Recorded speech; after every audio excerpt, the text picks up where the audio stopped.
How you guys doing? This is your Digital Super Saiyan 3 back here with another video. And before we start today's review, just gonna let you know my upcoming projects. Well, that are coming soon is my ranking of the 007 James Bond franchise. So I'm gonna be so stick around because I'm going to be doing my ranking for the 007 franchise of the James Bond franchise, as well as working on my top 10 favorite Marvel movie fights, or my favorite fights in Marvel movies. So also stick around for that list too. But today's review is one that I had been wanting to do for a while, and well, this one was the video I thought of for the perfect February show, and this show is going to be turning 20 years, being this show's 20th anniversary. And that is No Way Out from 2006. WWE's No Way Out 2006.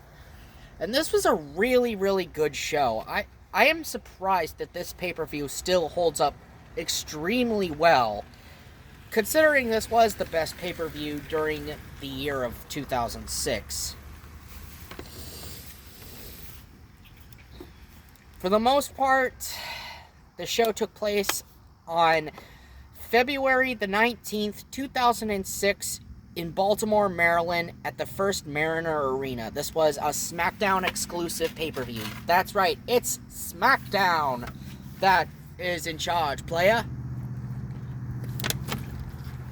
As all throughout the show, you have the blue SmackDown ropes and of course the referees wearing SmackDown exclusive referee shirts, because from 2004 to 2006, No Way Out had been an exclusive SmackDown show. Yeah, it was during this time. 2006 is where the exclusive pay-per-views, came to an end. But damn, for the last SmackDown exclusive No Way Out, it was still an extremely good show. You got your commentary team of the SmackDown guys, Michael Cole and Taz, with 2 Z's, not 1 Z. Opening contest was for the Cruiserweight Championship, as the champion Gregory Helms defeated Nunzio, Psychosis, Super Crazy, Funaki, Kid Cash, and Paul London and Brian Kendrick and Scotty 2 Hotty. I forgot to mention Scotty 2 Hotty. In a really good Cruiserweight title match. All these men, one fall to a finish, This was a multiple-man Cruiserweight title match. It was a really fun match, Gregory, he's the guy who said that nobody on SmackDown could beat me for this Cruiserweight Championship, and then Teddy Long puts him in this match because Gregory Helms got to run his mouth. Gregory Shane Helms, really good workmanship of this match. I'm not going to lie, this was a really well-worked match. Really good match to start the night off, and Gregory Helms picks up the victory after taking advantage of a super crazy moonsault, and Gregory gets the 1-2-3, and he sneaks out with the Cruiserweight Championship, and then, he gets pursued by the rest of the guys who were in the match, so they're still chasing him. They chased him out of the building. But it was still really fun to watch, not gonna lie. Then we come backstage, and you have Booker T and Sharmell in Teddy Long's office. Booker T is like saying, I do not want to face Chris Benoit tonight, I'm still hurt, I'm still hurt with my groin and everything. I still have my groin injury. It still agitated me. And Theodore Long's like saying, if you don't defend the United States Championship against Chris Benoit tonight, then I will strip you of the United States Championship.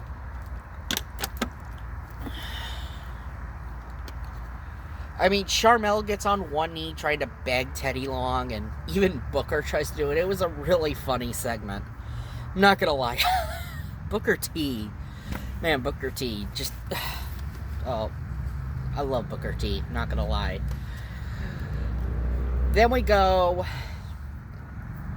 backstage, and we see Crystal, who has to remind us that we're 42 days away from WrestleMania 22 in Chicago. And then Finley comes near Crystal. He says, I came to look for a fight tonight. I'm dressed for a fight, and I don't have a fight tonight, so I'm gonna pick one.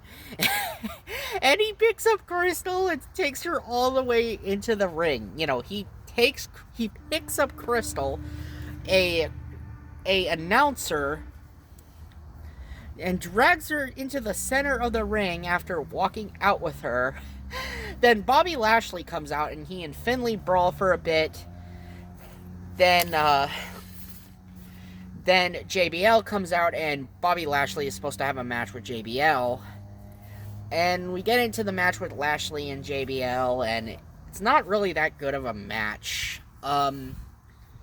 JBL does get, he gets, his eye busted in this match. He gets his eye busted in this match. Like, you see his eye get bloody in this match. And, of course, poor Tony Chimmel just gets abused on this pay-per-view. Like, he gets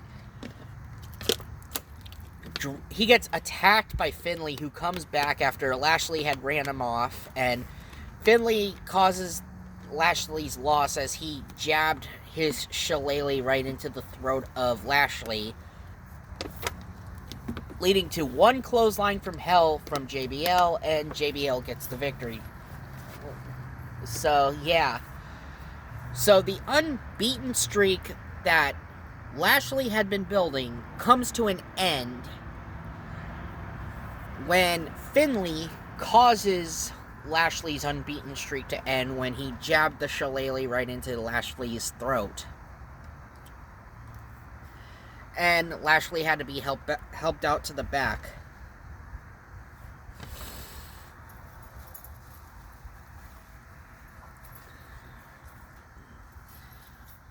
Alright, before we get into our next match, we see the arrival of Batista. Yes, that's right. Batista, the former World Heavyweight Champion, who had to relinquish his title back in January due to a tricep injury, appears at No Way Out, saying, I've been in rehab, I'm here to see Undertaker and Kurt Angle, and I respect the hell out of both these men, and when I get back, I am gonna take back my World Heavyweight Championship.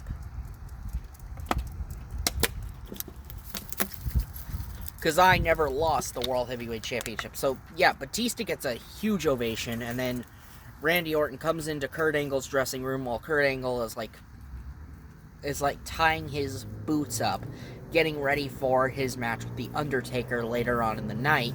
And Randy Orton's like, did you hear that trash Batista was talking about? Well, I know for one thing, The Undertaker is not going to become World Heavyweight Champion. And at WrestleMania, it's just going to be you and me.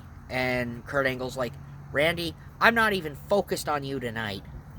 The one person I'm focused on is The Undertaker. As Kurt Angle is the World Heavyweight Champion, and he won the World Heavyweight Championship in a Battle Royal that was held on SmackDown.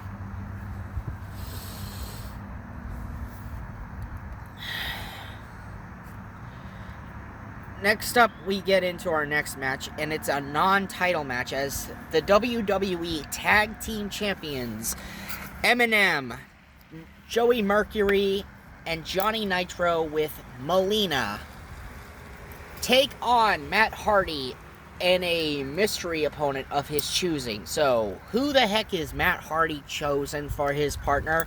Well, it's none other than the Native American Tatanka. That's right, it's Tatanka.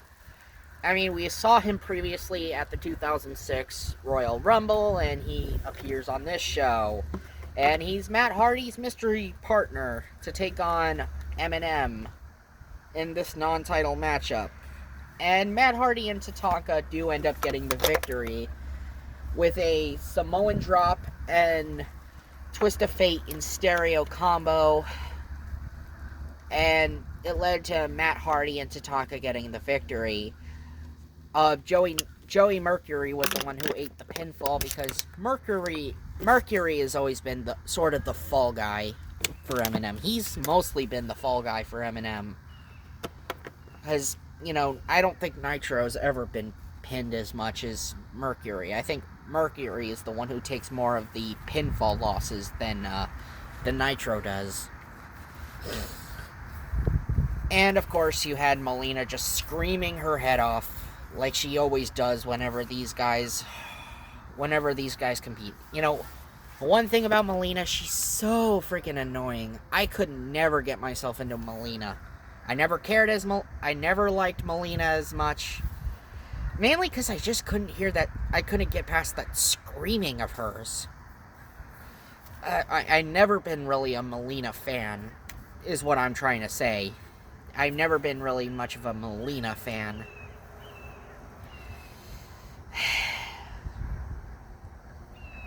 So yeah, this was not a good match. Neither was the Bradshaw and Lashley match. So now we're coming into our next matches. We're getting into it. It's the U.S. title match. Chris Benoit challenging Booker T, as this was made on SmackDown. As there is no way out for Booker T. No more substitutes. No nothing. He must defend the U.S. title against Chris Benoit, who earned the right to face the U.S. champion. So, Booker, he's run out of substitutes. He's pretty much, if you're saying that and Booker, who's been milking that injury of his, just to spite Benoit, and we all know Booker, Booker T was such an underrated heel. I'm not going to lie, Booker was definitely most underrated heel of all time. Probably in my... I'm still kind of surprised Booker is not even in my top 10 favorite wrestlers list. I mean, Booker was such a hell of an athlete. Anyway, we get into the U.S. title match. Booker is telling Benoit in the beginning, all right, Benoit, I'm going to forfeit this U.S. title to you because I'm still hurt. He's still trying to milk that injury of his at Charlotte. And then Benoit leads a coward chant as he yells, "Coward, coward, coward, coward," as Benoit is leading the chant, and then Charmel gets on the mic and she says, "Booker T is more of a man than you ever were," and then Booker just jumps Benoit from behind, and then we get into the actual match, and it was a good match. It was a really, really great match, actually. The second best match on this show, not gonna lie. Benoit, Booker, you just... really underrated rivalry. Really underrated. Definitely probably one of the most underrated of rivalries in all of professional wrestling. I mean, it's probably a rivalry that's not as talked about as much. But, when you look at the scope of Chris Benoit rivalries, and, most people always talk about either Benoit's rivalries with the likes of Jericho or Angle, or heck, even Kevin Sullivan. I mean, sure, Booker is probably on the list, but not as high up. I think he may not be as high up or something like that, but that's besides the point. But man, the chemistry these two had, absolutely amazing. And Benoit ends up winning when he slaps on the crossface after transitioning from the sharpshooter to the crossface to put Booker T in the crossface. Booker is forced to tap out, and then the crowd chants, "You tapped out" at Booker. Really, really underrated match.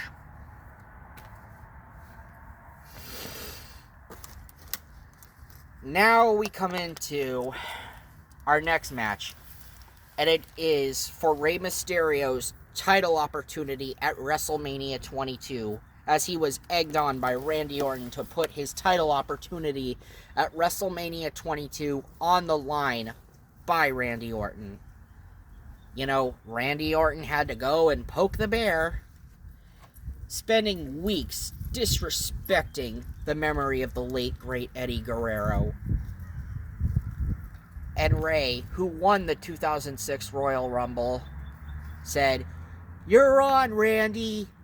It's you and me at No Way Out." So it is for Rey Mysterio's title opportunity at WrestleMania 22, as Randy Orton defeats Rey Mysterio to win Rey Mysterio's title opportunity at WrestleMania. It was still a well-worked match. It was still a good match.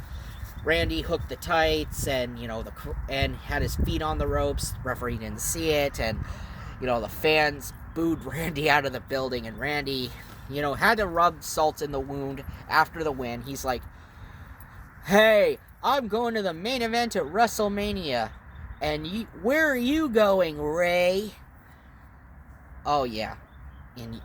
And Ray was pretty much, deflated from this. He's coming backstage, and, he's having to apologize to the Guerreros. He's apologizing to Chavo. He's apologizing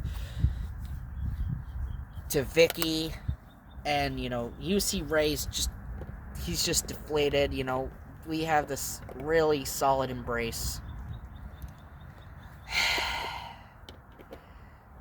Randy Orton, did that scumbag move, Randy Orton, especially young Randy Orton, Randy Orton when he was much younger, especially 2006, like mid to late 2000s Randy Orton, and then, sure, even 2010s Randy Orton was still a bit of an asshole, sure. Not so much, Randy mostly has just been a babyface through most of the 2020s. I mean, I think the last time he was a heel was 2020 when he and Drew McIntyre had that feud, but that was about like the last sort of heel Randy Orton action we had for a while, because we've mostly just had Randy be a babyface for most of the rest of this run. But yeah. So Randy has won the title opportunity at WrestleMania, despite the fact that Teddy Long would still add Ray to the match not long after this. So it was sort of a pointless, it was sort of pointless. I mean, even though Randy won the opportunity, Ray still got to go to the main event, or still got to go and still got to be a part of WrestleMania, and got to be part of the World Heavyweight Championship match, which got turned into a triple threat match between Angle, Orton, and, Ray. And now we come to it. The main event for the World Heavyweight Championship.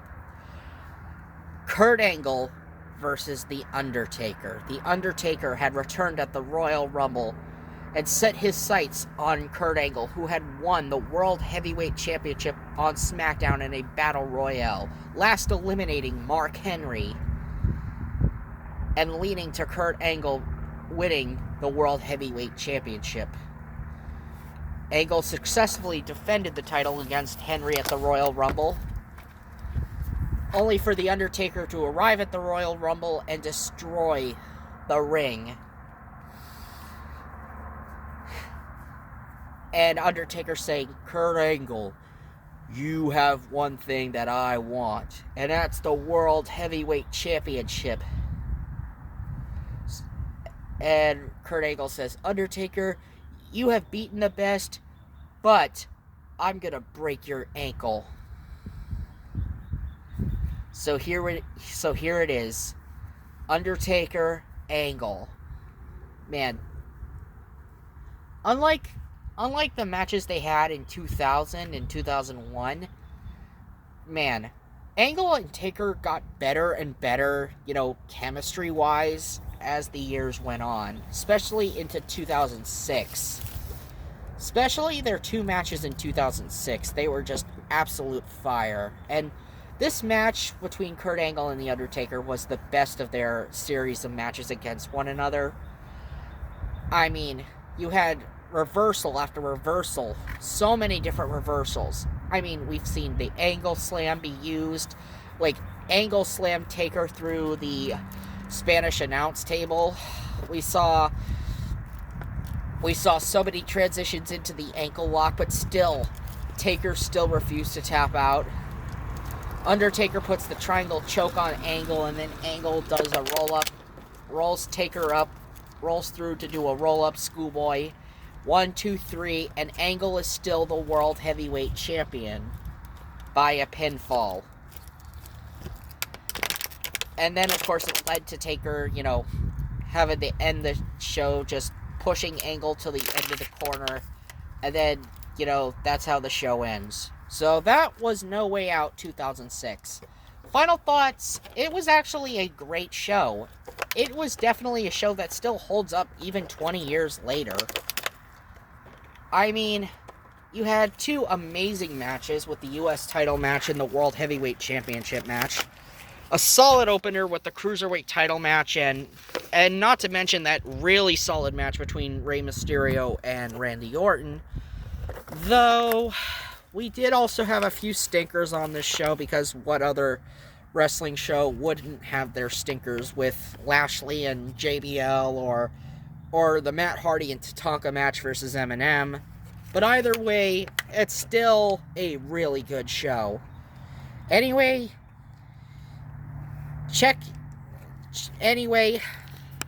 I will be back with my Bond ranking video, and for my retro reviews, my next retro review is WrestleMania 24 in Orlando for March. See ya!